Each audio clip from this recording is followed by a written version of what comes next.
Hi folks, welcome back to the channel. So I just want to discuss this whole Manchester airport incident thing. So as you'll all know by now if you've been following it, there has been two trials. The first trial, the jury couldn't reach a verdict in which they were all agreed, so it was a mistrial. So the Crown Prosecution Service of England and Wales decided to have another go. So there was a retrial, and that's just concluded recently there. And again, bizarrely, crazily, the jury were not able to reach a unanimous verdict. Now, it's baffling to be honest. I don't know what the confusion was or what evidence they got to see. I'm not privy to that, right? I don't know what they were shown. I don't know what evidence they got to see. I don't know what the confusion was. Uh, so I don't know how they managed to again be tripped up by all this and weren't able to agree one way or the other, whether the guy acted and the other brother acted in self defence or whatever it was that he was claiming. Do you know what I mean? Right, so there's that. Right, now the other brother, he obviously there was he's been convicted of assaulting the two female police officers in the original incident. He broke the nose of, I think it was PC Lydia Ward. So you've got the footage of her with the bloodied nose and all that, and dead upset and everything. And the other female police officer, I believe she was a firearms as well. Ellie Cook, I think it was. She's a firearms officer, and he landed a few blows on her, I believe, as well. And right, so obviously he was the right verdict there. Do you know what I mean? The guy was found guilty of assaulting those two police officers, and he was found guilty of assaulting the original person that he had the altercation with in Starbucks. Right. You know, what I want to say about this whole thing is right. The whole thing was just mad. Do you know what I mean?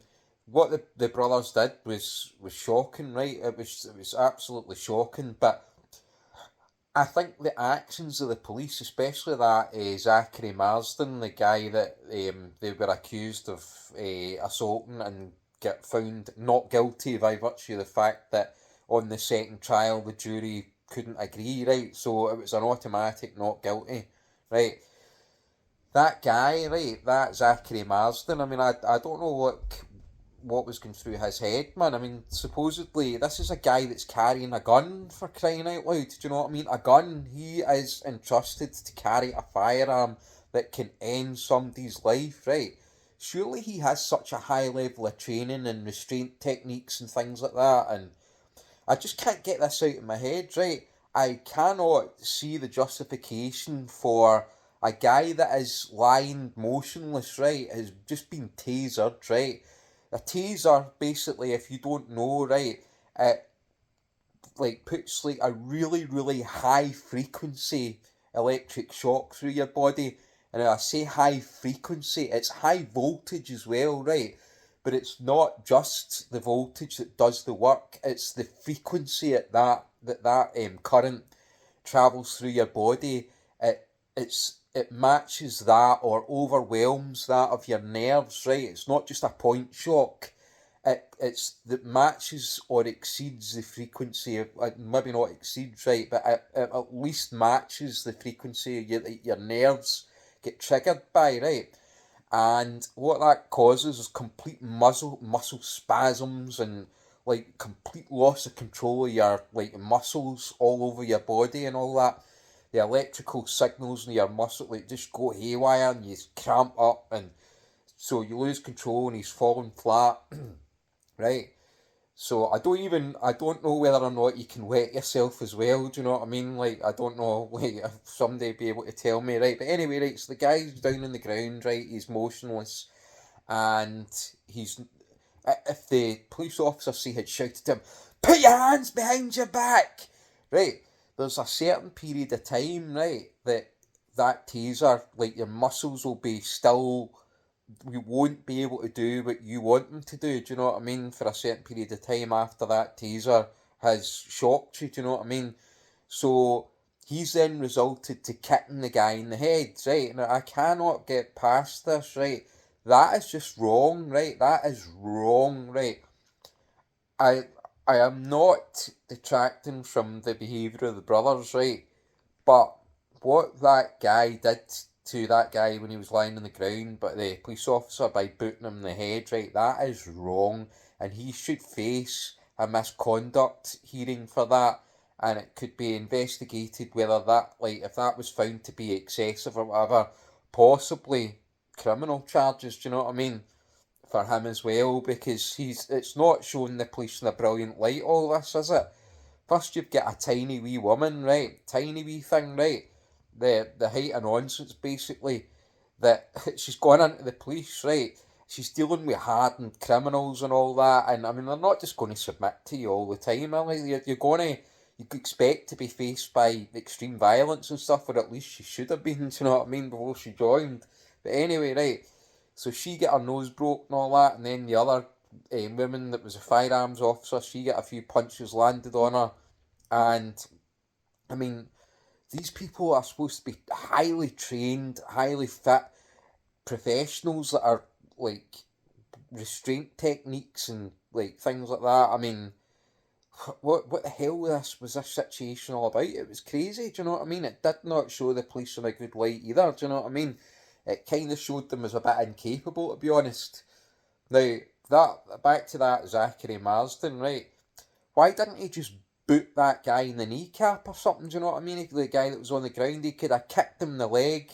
He could have stamped on his torso or something. He could have put the weight of his foot. He could have put his foot right down on his torso, his chest, and all that. He could have clamped him to the ground that way. Do you know what I mean? What the hell was he thinking? Booting him right in the head. That is not on. Do you know what I mean? I don't think there's any justification for that unless he was dealing with like a terrorist that had like an explosive device on him or something. But they knew that wasn't the case because they went up behind the guy. Do you know what I mean? They knew that they were responding to an allegation of assault, and the guy had just come off a flight, so he's not likely to be armed or something anyway, unless he'd somehow miraculously managed to sneak like a weapon on board the flight. Do you know what I mean? Through the site. So the guy, the police officers, I think, got this wrong. They walked up behind the guy, grabbed him, and apparently forced him into the ticket machine. Now, if you're arresting somebody, right, you're supposed to approach them and like you're supposed to get their attention, and then when they turn round you say, right, you're under arrest on suspicion of assault or whatever, and then read them their rights and that. If the brother had kicked off having made eye contact with the officer, that's a different story, do you know what I mean? But the police like ambushed them essentially, do you know what I mean? And I don't think that is professional. I don't think, I mean, if you did that to some hardened criminal or or I don't know, or any, just say some normal person, right, that they don't know what the hell's going on, right? They've been grabbed, right? They've got a decision to make, and whether or not they just accept that or whether they fight back. And it appears that that's what's happened here. Do you know what I mean? Like he's just he's just went for it. Do you know what I mean? So I think if the police had handled it differently from the outset, maybe all this wouldn't have kicked off. But anyway, the whole situation was just utterly crazy. I mean, the fact that he get found guilty, like he should not have like punched that ginger haired woman. Do you know what I mean? The wee tiny one. And the other one, I don't know what the guy was thinking after the initial, like, I think that if he was self-defence or whatever, it should have been against that Marsden guy, do you know what I mean? But maybe if the whole thing just kicked off and it was what it was, do you know what I mean? But, so he's facing a sentencing next month, I think, but the whole situation was just crazy. It did not show the police in a good light either. And the other brother, obviously, he's been found not guilty by virtue of the fact that it was another mistrial and they're not going to go for a third. They've said they're not. So he walks free, basically. So I think there's lessons to be learned here, do you know what I mean? Like the police need to get their shit together, especially the ones that are carrying guns. I think they really need to make an assessment of the physical strength of the person that's allowed to carry a firearm like that.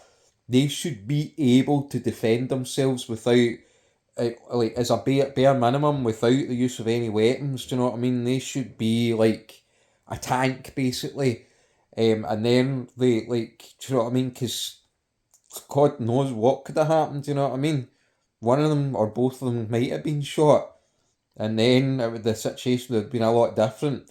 Anyway, let me know what you think if you've made it this far. Thanks for watching. Thank you very much. See you later.